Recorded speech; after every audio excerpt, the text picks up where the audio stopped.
नमस्ते। ओवरव्यू में आपका स्वागत है। आज हम लोग तीन विषय हैं, इंपॉर्टेंट हैं, उस पर भी बात करेंगे। और गुजरात में एक समुद्री जो तूफान जिसको बोलते हैं वो आया हुआ है। हालांकि पहले से वार्निंग मिल गई है, सरकार तैयार है, लोग तैयार हैं, वॉलंटरी ऑर्गेनाइजेशंस तैयार हैं, लेकिन फिर भी नुकसान तो नुकसान होगा ही। और ये प्राकृतिक नियम है, तो उस पर कल थोड़ी चर्चा कर लेंगे, क्योंकि अभी उसका कितना इम्पैक्ट है, उस पर उससे क्या क्या कितने लोग हताहत हुए, कितना नुकसान हुआ, इसका एग्जैक्ट फिगर कल ही आएगी। तो कल उस पर अगर देखेंगे, जब भी होगा तो कल बात कर लेंगे। आज तीन विषय: मायावती के भाई के भ्रष्टाचार के दाग किस वॉशिंग मशीन से साफ किए जाएंगे। नंबर 2, क्यों डीएमके के मंत्री बालाजी को गिरफ्तार किया गया। नंबर 3, क्या गलवान से कोई सबक लिया है।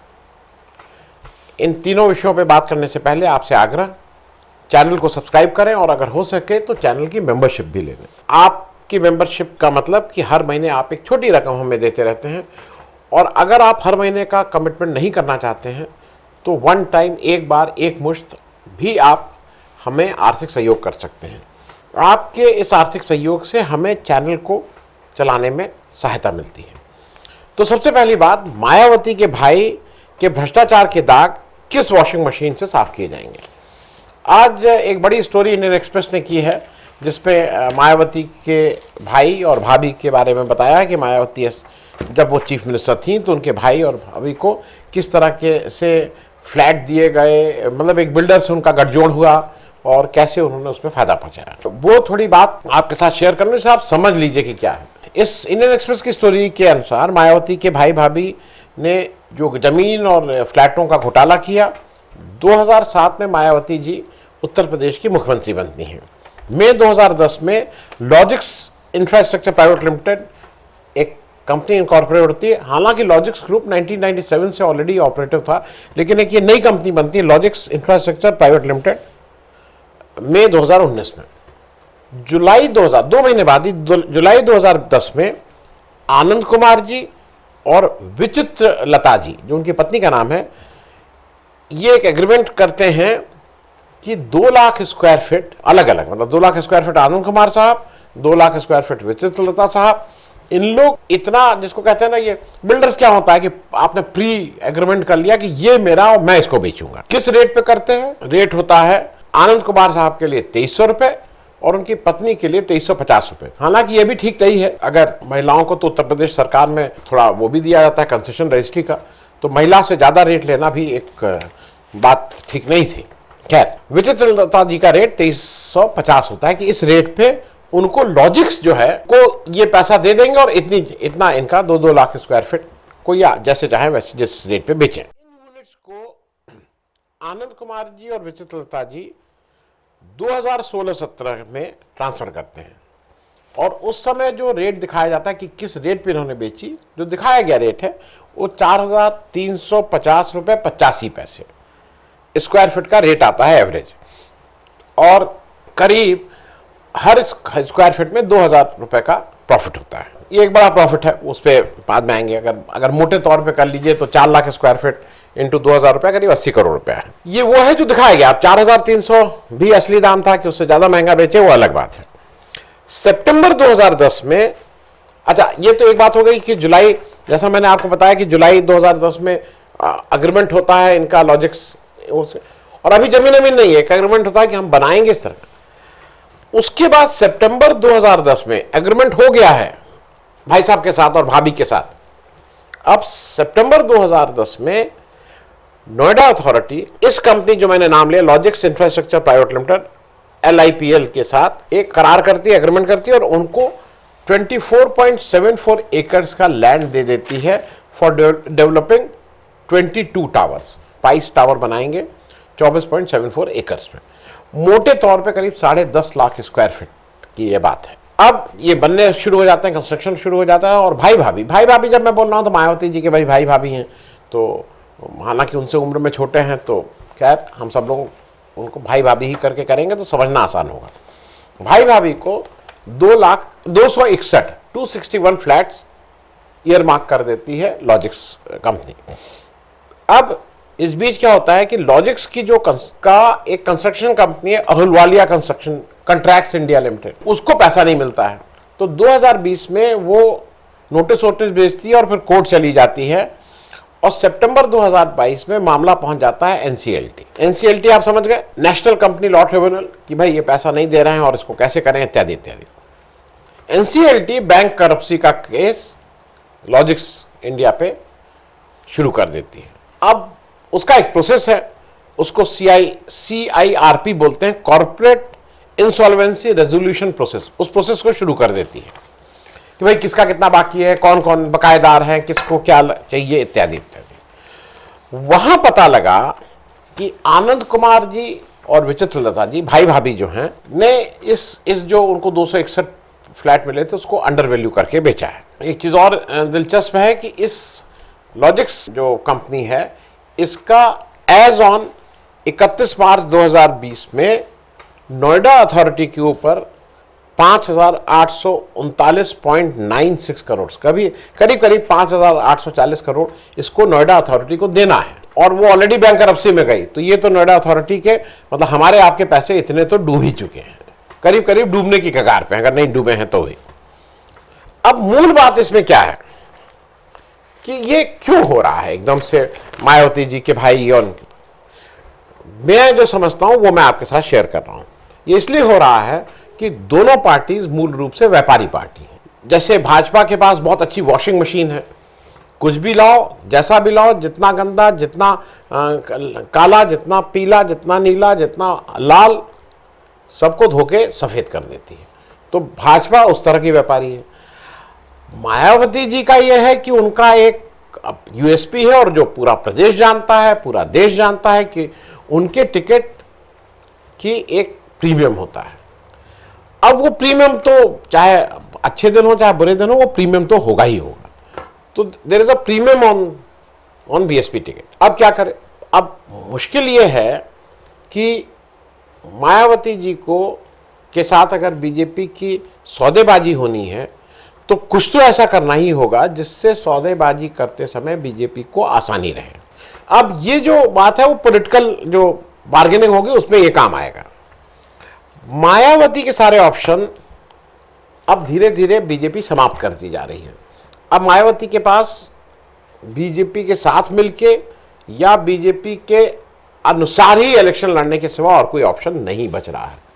अगर बीजेपी को लगता है कि मायावती जी अगर उनके साथ मिलकर इलेक्शन लड़ेंगे ज़्यादा फायदा है तो वो निर्णय होगा। अगर बीजेपी को लगता है कि जैसे मायावती जी अगर अलग से इलेक्शन लड़ती हैं और विपक्ष के वोट का बंटवारा करके बीजेपी का फायदा होता है तो वो वैसे लड़ेंगी। ये मोर और लेस सर्टेन है, क्योंकि मेरे हिसाब से एक चीज़ और है, मायावती जी के ऊपर ये किया गया है लेकिन एक्शन कोई नहीं लिया जाएगा, कोई गिरफ्तारी नहीं होगी, ये तय है। अब इससे एक कहीं ना कहीं एक संदेश देने की कोशिश कहीं और भी की गई है और वो संदेश दिया गया है अखिलेश यादव जी। 23 जून को विपक्षी पार्टियों की बैठक है पटना में, अखिलेश यादव जी को जाना है। सबसे बड़ा उत्तर प्रदेश है जहां पे अगर बीजेपी थोड़ा भी फिसलती है, मतलब अखिलेश यादव जी और समाजवादी पार्टी थोड़ा भी एफर्ट कर देते हैं और थोड़ा भी आते हैं तो लोग तैयार हैं। लेकिन अब अखिलेश यादव जी के 23 जून के निर्णय पे बहुत कुछ डिपेंड करेगा कि इस तरह का कोई चीज़, नया घोटाला, नया वो जो इनके रिजीम के समय का है वो उजागर ना हो जाए। बिल्कुल स्पष्ट संकेत है कि लगाम लगाने की कोशिश है कि अखिलेश यादव जी कहीं बहुत ज़्यादा इधर उधर ना जाएं, जैसा अभी तक कर रहे थे कि ठीक है आजमगढ़ की सीट भी ले लो, रामपुर की सीट भी ले लो, ज़्यादा तंग मत करो, कोई फ़र्क नहीं पड़ता है, सीट आती जाती रहेंगी, आगे वो रहा तो और फिर देख लेंगे, लेकिन बहुत तंग मत करो। उस लाइन पे अगर चलते हैं तो ठीक है, लेकिन ये संदेश अखिलेश यादव जी के लिए भी है। अब दूसरी बात, क्यों डीएमके के मंत्री बालाजी को गिरफ्तार किया गया? सेंथिल बालाजी तमिलनाडु के बिजली मंत्री हैं। उनको ईडी ने कल रात 2 बजे सुबह, मतलब अब उसको रात बोलिए या सुबह बोलिए, 2 बजे गिरफ्तार किया। सेंथिल बालाजी का ये समझ लीजिए, सेंथिल बालाजी 2011 से 15 तक एआईएडीएमके के ट्रांसपोर्ट मंत्री रहे थे और उन पर आरोप है कि नौकरी देने के लिए पैसा लिया था। तो मतलब एज मंत्री उन्होंने नौकरियां उस समय निकली थी और उसके लिए उनके यहाँ से पैसा लिया था। बाद में बालाजी अब डीएमके में आ गए हैं और डीएमके में वो बिजली मंत्री हैं। ईडी का ये भी क्लेम है कि उन्होंने बालाजी और उनके जो सहयोगी और साथी हैं उनके घर से 1,60,00,000 रुपए भी बरामद किए हैं। हालांकि जब वो गिरफ्तार किए गए तो उसके बाद मतलब मुझे थोड़ा अजीब सा लगा, पॉलिटिकल आदमी है, ईडी आई है तो वो थोड़ा रोना धोना भी किए और दिखा, उनका पेन भी बहुत था। हालांकि उनके हृदय में दर्द, मतलब उनका हार्ट में इसको समस्या थी। फिर वहाँ जब चेकअप हुआ तो पता लगा कि नहीं, उनका एंजियोप्लास्टी हुई, उसमें उनको स्टंट पड़ने हैं, ये सब हो रहा है। और अपनी सॉलिडेरिटी शो करने के लिए स्टालिन भी अस्पताल पहुँच गए थे। और पूरा ऑपोजिशन इस समय डीएमके के साथ खड़ा है, चाहे वो खड़गे साहब हों, चाहे वो केजरीवाल साहब हों, चाहे वो सब अपने स्टेटमेंट दें, सीताराम येचुरी हों, सब ने अपने अपने स्टेटमेंट दिए हैं, चाहे वो संजय राउत हों, ये सब ने कहा है, सुप्रिया सूले हों, सब ने स्टेटमेंट दिया। और सबको ये साफ साफ है कि डीएमके को टेम करने के लिए, डीएमके को कंट्रोल करने के लिए ये एक्सरसाइज हो रही है, या डराना कह लीजिए। फिर मैं कहूँगा, क्या कोई लिंक है 23 जून में पटना में होने वाली विपक्षी मीटिंग में और इसमें? क्योंकि एक संदेश फिर देने की कोशिश की गई है, जैसे मायावती जी को यहाँ दिया गया है, अरविंद केजरीवाल को। ये संदेश ऑपोजिशन के सारे चीफ मिनिस्टर्स और उनको दिया जा रहा है कि देख लो, अगर कुछ ज़्यादा हल्ला मचा तो हम ये सीबीआई और ईडी का किस तरह से इस्तेमाल करेंगे। अभी क्या हो रहा है कि ये बीजेपी ये क्यों सपना देख रही है, ये समझ में नहीं आ रहा। बीजेपी तमिलनाडु में बड़े स्केल पे सपना देख रही है, बड़े सीटें जीतने का। उनको लगता है कि सिंगूल को और चोल राजा को और ये सब बातें करके जो उन्होंने पार्लियामेंट में सिंगूल लगाया, तमिलनाडु के लोग बिल्कुल इनके पीछे चल देंगे कि इनको बीजेपी आ गई और बीजेपी के पीछे पीछे चल के उन लोग सारी सीटें दे देंगे। हालांकि बीजेपी हिंदुस्तान की बात करती है, तो उनके जो रवि साहब जो उनके राज्यपाल हैं वो तमिलनाडु की कितना सम्मान करते हैं, ये सबने देखा हुआ है और ये वहाँ के लोग भी देखे। दूसरा, वो जो एक अमित शाह साहब ने कहा है कि तमिल पीएम होना चाहिए, इस तरह की बातें, जो हालांकि अमित शाह साहब खुद ही कहते हैं ये सब इलेक्शन जुमले होते हैं। फिर वो 25 सीट की अभी सपना देख रहे हैं। मुझे एक चीज़ और लगती है कि जो दक्षिण मुक्त बीजेपी हो गई है, और खास करके कर्नाटका में जिस तरह से हारी है बीजेपी, उसका डेस्परेशन है कि किसी दक्षिण के राज्य में घुसे। उसको लगता है कि जो ले दे के जो सबसे ज़्यादा डाइवर्सिटी है वो तमिलनाडु में है, बाकी राज्य में तो घुसने की कोई गुंजाइश लग नहीं रही है। थोड़ा बहुत तेलंगाना में कुछ हाथ पैर मार सकते हैं, लेकिन तमिलनाडु में उसको लगता है कि हम हिंदुओं वाला एक कुछ करके हिंदू सेंटिमेंट को जगा लेंगे। और एक अंतिम बात जो मुझे लगती है कि राहुल गांधी के साथ जो 2-3 राजनेता थ्रू आउट लाइक जिसको कहते हैं ना रॉक सॉलिड खड़े रहे, उसमें स्टालिन भी आता। और शायद यही बात बहुत पसंद नहीं है बीजेपी और उसके नेतृत्व को कि भाई ये स्टालिन राहुल गांधी के साथ क्यों इतने मजबूती के साथ खड़े हैं। अब आखिरी बात, आज से 3 साल पहले गलवान में हमारे 20 सैनिक शहीद हुए थे, और आज का मूल प्रश्न है क्या हमने उसके बाद कोई सबक लिया है, हमने कुछ किया है? आज फिर से आज पेपरों में एक खबर छपी है कि हमने उसमें बताया गया है कि हम कितने अब पहले इल प्रिपेयर्ड थे, अब हम कितने प्रिपेयर्ड हैं। वो एक कुछ फिगर्स हैं, मैं जल्दी से बता दे रहा हूँ कि प्री 2020 गलवान में शहादत से पहले हमारे करीब 15,000 जवान रहते थे। अब हमारे पोस्ट 2020 में करीब 50,000 जवान रहते हैं, मतलब सैनिक वहाँ पे डिप्लॉयड हैं।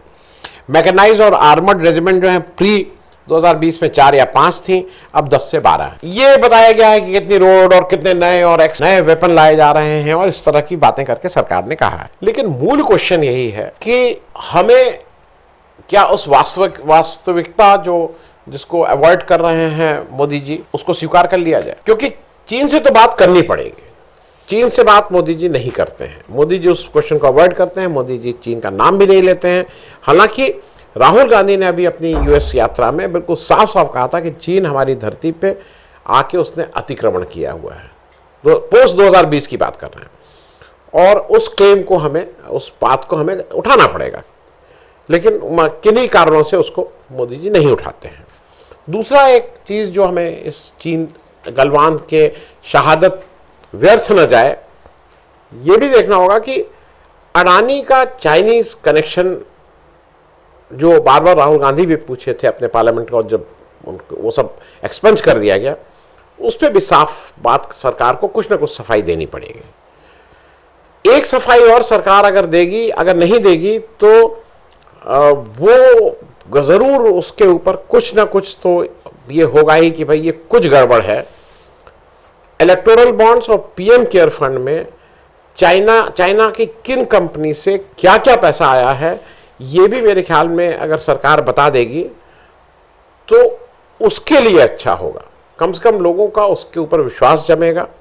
जो एक अविश्वास जैसा हो गया है कि आप लोग चाइना से पैसा भी लेते हैं पीएम केयर फंड में और इलेक्टोरल बॉन्ड्स में, तो इसलिए नहीं बोलते हैं, ये भी बात करनी होगी। और एक बात और, जयशंकर साहब जब ये कहते हैं ना कि थोड़ा हमें समझना होगा कि चीन की बड़ी इकॉनमी है, हम छोटी इकॉनमी हैं, तो वो जो ये 20 जवान शहीद हुए थे, थोड़ा उनके प्रति मुझे लगता है अनादर भी होता। चाहे वो छोटी इकॉनमी हो, चाहे वो बड़ी इकॉनमी हो, चाहे हम जितने छोटे हों, लेकिन शहादत शहादत है, ज़मीन ज़मीन है, और उसको इस तरह से उस पर छोड़ देना और उस पर बात भी नहीं करना किसी भी तरह से राष्ट्रभक्ति नहीं है। थैंक यू सो मच, धन्यवाद।